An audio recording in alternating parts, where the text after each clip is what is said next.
మేము అన్నీ అమలు చేసినాం కదా ఇంకాడు ఉన్నాయన్నట్టు మాట్లాడతాం. చివరికి ఎన్నికల సందర్భంగా రాహుల్ గాంధీ వస్తే ఆయనతో కూడా చెప్పించినారు మహాలక్ష్మి పథకం కింద 2500 పుడుతున్నాయని. అంటే ఇంత బ్లఫ్ చేయడం, చేయని దాన్ని అమలు చేయని దాన్ని ప్రారంభించని దాన్ని కూడా ప్రారంభం అయిపోయినాయి, అమల్లో ఉన్నాయి, మా అన్నీ నెరవేర్చినాం, ఏదో ఒకటో రెండో మిగిలిన అన్నీ అయిపోయినాయి అన్నట్లుగా టేక్ ఇట్ ఫర్ గ్రాంటెడ్గా తీసుకొని మాట్లాడడం అనేది అలవాటు అయిపోయింది. కాబట్టి వాళ్ళు ఇచ్చిన హామీలు అమలు కానటువంటి యొక్క ప్రతిఫలం లేదా దాని యొక్క రిఫ్లెక్షన్ ఏంటంటే ఇవాళ అన్ని వర్గాల ప్రజలు కూడా తీవ్రమైనటువంటి వ్యతిరేకత అసంతృప్తిని కలిగి ఉన్నారు. ప్రధానంగా రైతాంగ ప్రజలు. కరెంటు కాడ వైఫల్యం ఈ సర్కార్ది, నీళ్ళు ఇచ్చే కాడ వైఫల్యం. చివరికి వాళ్ళు పండించిన పంట కొంటామని చెప్పి కొనకపోగా నానా ఇక్కట్లు రైతులు పడ్డారు. ధాన్యం దడిచిపోయింది, చాలా రకాల ఇబ్బందులు పడ్డారు. బోనస్ ఇస్తామని ఎగ్గొట్టిండ్రు. బోనస్ మీద తలాతోకలేని మాటలు. ముందోతోన సన్నవడ్లకే ఇస్తామని, తర్వాత మిగతావి కూడా పరిశీలిస్తున్నామని, విధి విధానాలు రూపొందిస్తున్నామని. 2 సీజన్లు అయిపోయాయి, వానకాలం యాసంగి సీజన్లు అయిపోయాయి. మీ బోనస్ అనేటువంటిది ఇంకా ఆ బోనస్ను ఎవడో నమ్ముతాడా? మీ బోనస్ అనేది ఒక బోగస్.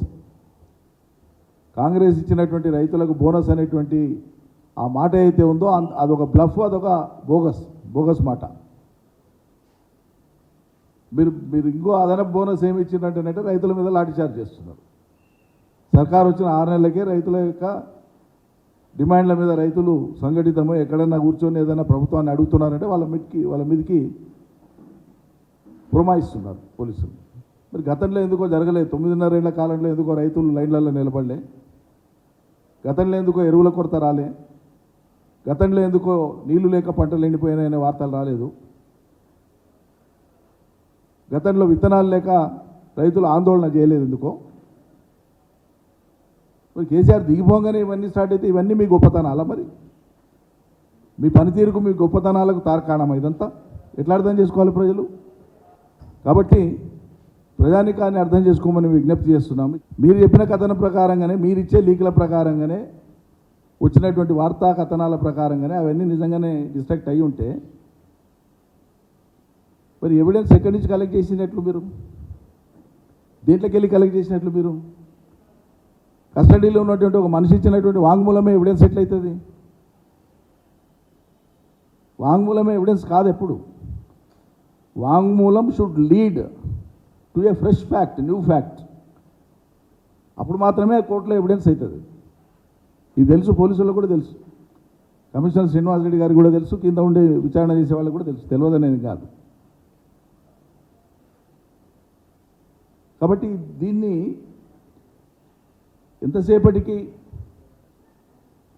బీఆర్ఎస్ను, కేసీఆర్ను, బీఆర్ఎస్ పార్టీ పెద్దల్ని టార్గెట్ చేసి, లీకులు ఇచ్చి టార్గెట్ చేసి బదనాం చేయాలి, తద్వారా వీళ్ళని దాంట్లోకి లాగాలనేటువంటి ఒక స్పెషల్ ఎఫర్టే దీని మీద ఉంది. ఇది ప్రజల దృష్టి మరల్చడానికే ఉంది తప్ప అందులో ఉన్నటువంటిది ఏమీ లేదు. ఈ దేశంలో ఎన్ని చూడలే. నిజంగానే ఇటువంటి జరిగినాయన్న సీరియస్ ఆరోపణలు ఎప్పుడు వచ్చినాయి? ఇందిరాగాంధీ గారు ప్రధానమంత్రి ఉన్నప్పుడు వచ్చింది. ఆమె సొంత పార్టీ నేతల ఫోన్ ట్యాపింగే చేసిందని.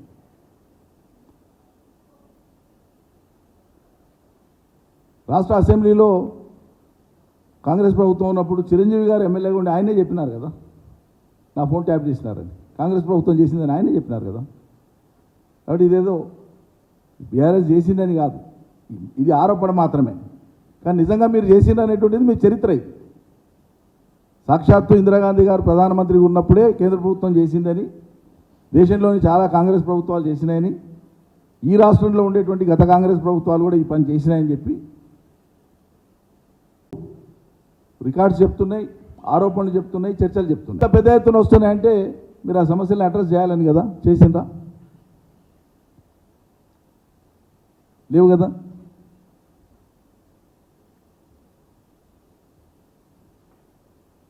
కాబట్టి ఆరోపణలు చేయడం చాలా సులభం ఎవరికైనా.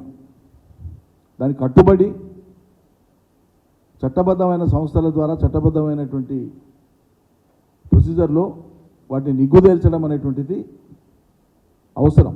దాని మీద దృష్టి ఉండాలి ఎప్పుడు కూడా. నిన్నేదో మాట్లాడినట్లు చిట్ చాట్ లేదో ముఖ్యమంత్రి ఢిల్లీలో మాట్లాడినట్టు పేపర్లో చూస్తున్నాం. కేసీఆర్ కంటే లై డిటెక్టర్ పెడితే కాళేశ్వరం మొత్తం వెలుగులోకి వస్తాయి, అన్ని దాంట్లో జరిగినాయన్నీ ఆయన వస్తాయి. ఏం తోస్తే అది మాట్లాడుతుందా? అది నీకు కూడా వర్తిస్తుంది కదా మరి లై డిటెక్టర్. కేసీఆర్ అయితే ఏం దొరకలే లైవ్గా నీలాగా, లైవ్లో దొరికినావు కదా నువ్వు, మరి నీకు కూడా లై డిటెక్టర్ పెట్టాలనా? ఓ మాట అనే ముందు అంటే ఇది ఎక్కడికి వస్తుంది, మళ్ళీ మనకే తగులుతుందని ఆలోచించి మాట్లాడాలి కదా.